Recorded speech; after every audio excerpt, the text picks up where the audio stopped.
Hello everyone, myself Ketan Bhavsar, Assistant Professor in LJ Engineering College, Ahmedabad. Uh, you all know we successfully completed the unit number 1, Introduction of VLSI Technology. So now we start with unit number 2, CMOS Fabrication Technology and Design Rules. So today's topic, CMOS Fabrication Technology. So before starting this unit, I want to tell you that first of all, the question arises in our mind that how IC is generally fabricated, and whatever the chip is available in the market, it start from 10 rupees to up to the thousands of rupees. Then how actually that particular transistors are mounted on the surface, how IC is actually fabricated, and I want to tell you that you can search on the Google also, there is no specific fabrication plant live video is available in all over the world. The reason is very clear, because of the privacy issue. So now we start with the CMOS fabrication technology, that how actually your integrated chip will be fabricated. So now we start with the fabrication technology. So CMOS, as you know, the CMOS stands for the complementary metal oxide semiconductor. So it requires the combination of NMOS and PMOS. NMOS is generally working on active high logic, and PMOS is generally working on active low logic. And with help of the combination of P and N, then we design a specific substrate and chip.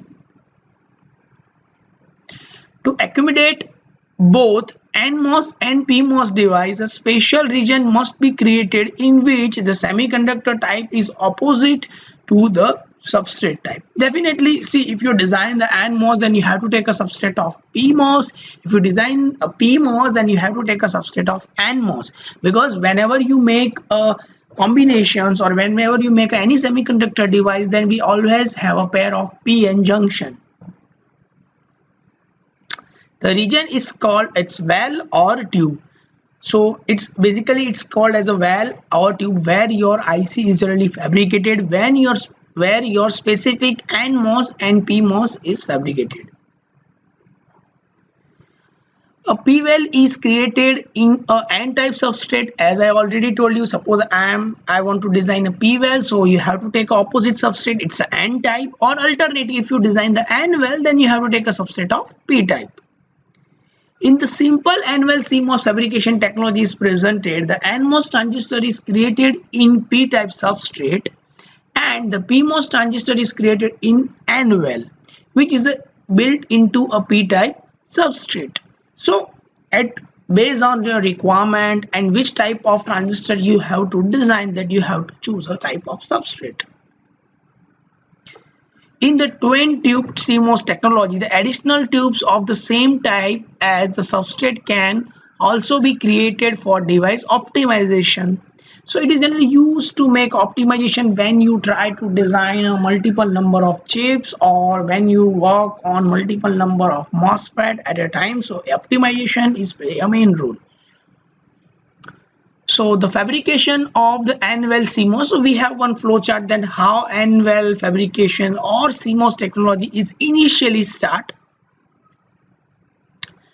The process is start with take a N-well region for the PMOS transistor by impurity implant into the substrate. So definitely, as you know, there are the different types of impurities like tetravalent impurity, tetravalent impurity. So we have a different types of impurity, so that we have to add to create a specific substrate or region.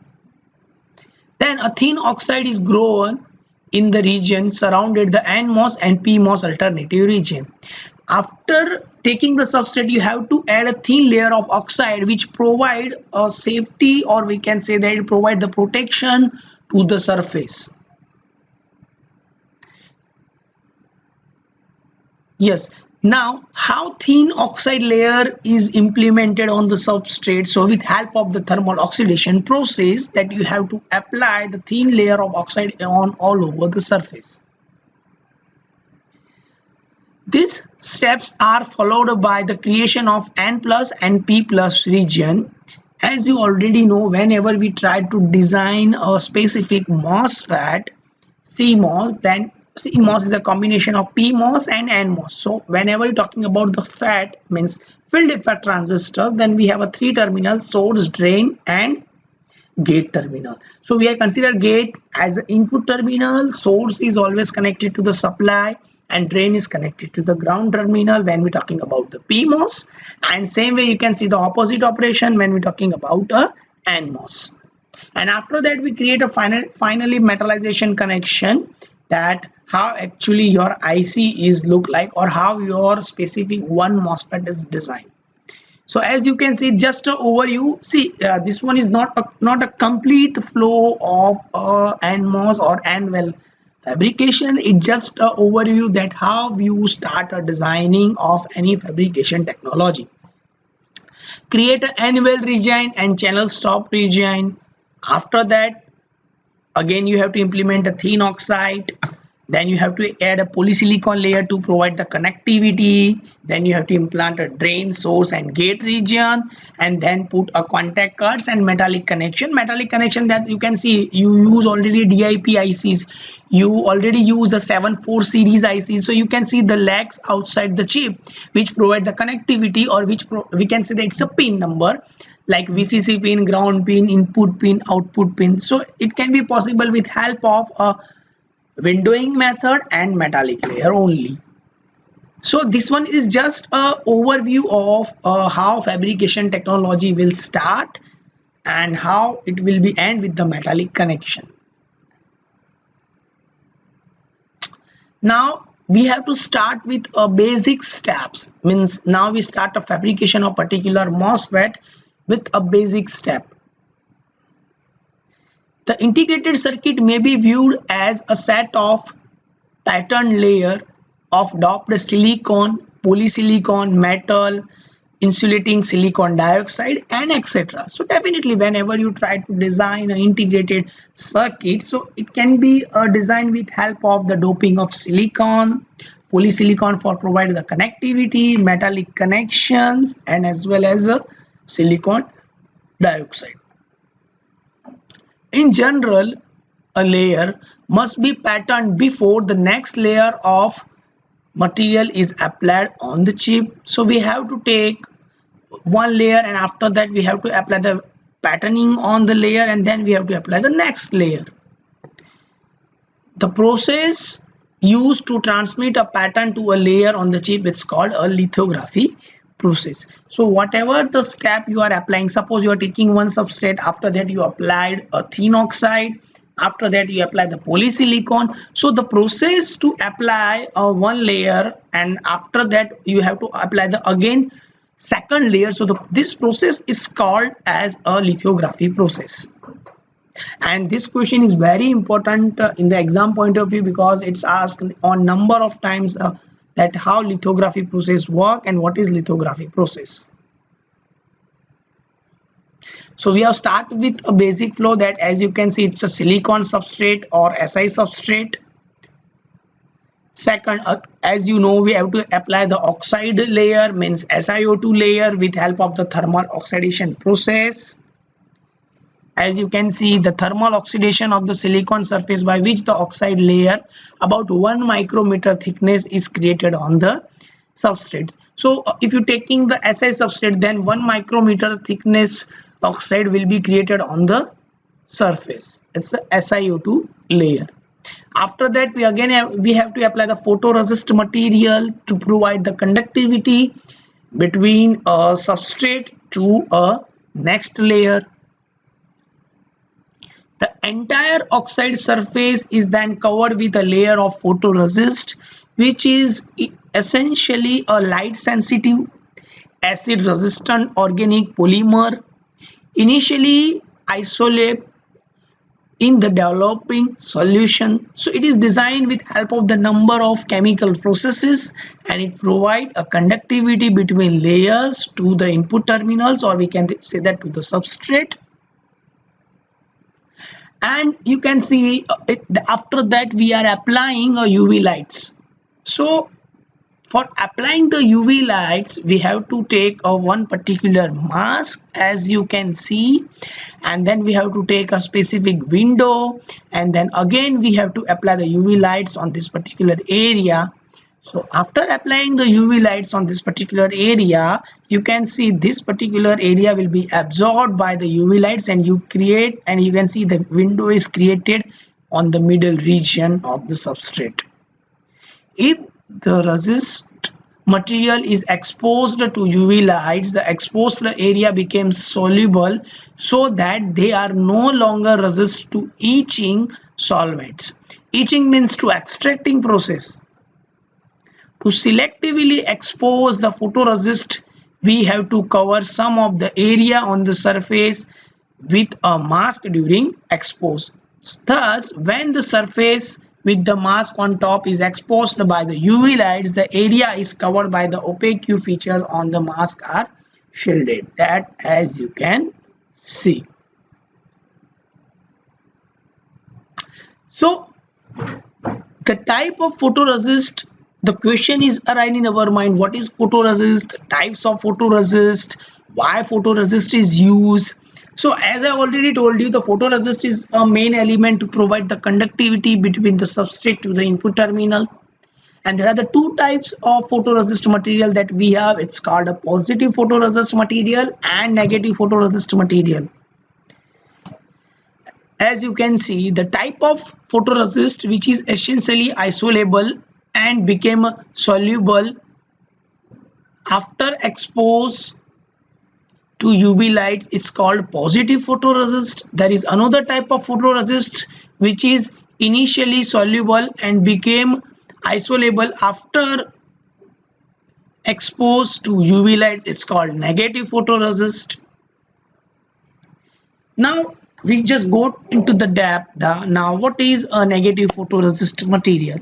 If the negative photoresist is used in the photolithography process, the area which is not shielded from the UV lights by the opaque mask feature became insoluble, whereas the shielded area can subsequently be etched away by a developing solution. So as you can see, the window is created,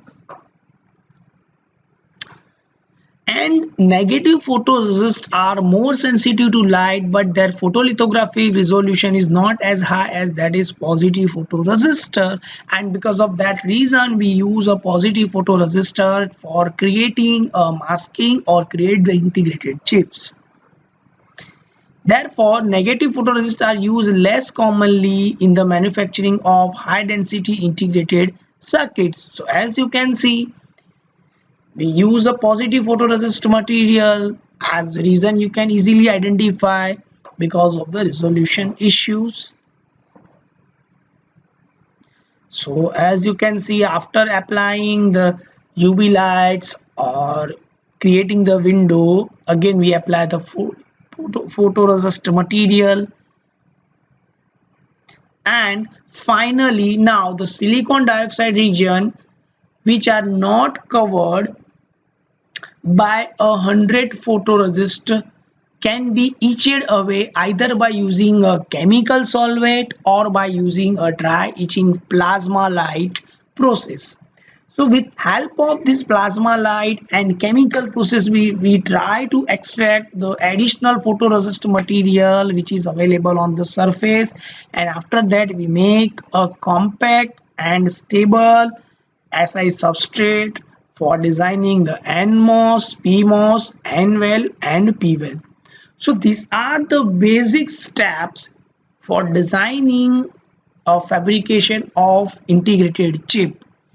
Fine. So whether you design N-well, P-well, NMOS, PMOS, you have to follow this 7 step initially on each and every fabrication technology, on each and every process. At the end of this step, we obtain an oxide windowing that reaches down to the silicon surfaces, as you can see in this diagram. Fine. So in exam, if the question is that write down a basic fabrication steps, then you have to write down these 7 steps. And if someone asks you for the NMOS fabrication, PMOS fabrication, then again we have some more 7 to 8 steps for the fabrication technology. The remaining photoresist can now be stripped from the silicon dioxide surface by using another solvent, leaving the pattern silicon dioxide feature on the surface. Now there are the different types of fabrications, or we can say that we have to design the different types of fabrication for the NMOS fabrication, PMOS fabrication, and NWEL fabrication. So in next session we definitely learn the different types of fabrication technology like NMOS, PMOS, NWEL, and PWEL. And after that we just go with design based rules, because design based rule is play a main role. As you can see in the small 10 mm IC contain the thousands of gates. So how is it possible? So it is possible with help of the design rule technology, and with help of that technology we can fabricate a number of chips, and it can be used for the further fast and real-time applications. So basically we have this concept in this particular topic, that how fabrication technology is actually work. So I hope you like this session, and if you have any doubt then you can contact me. So thank you very much.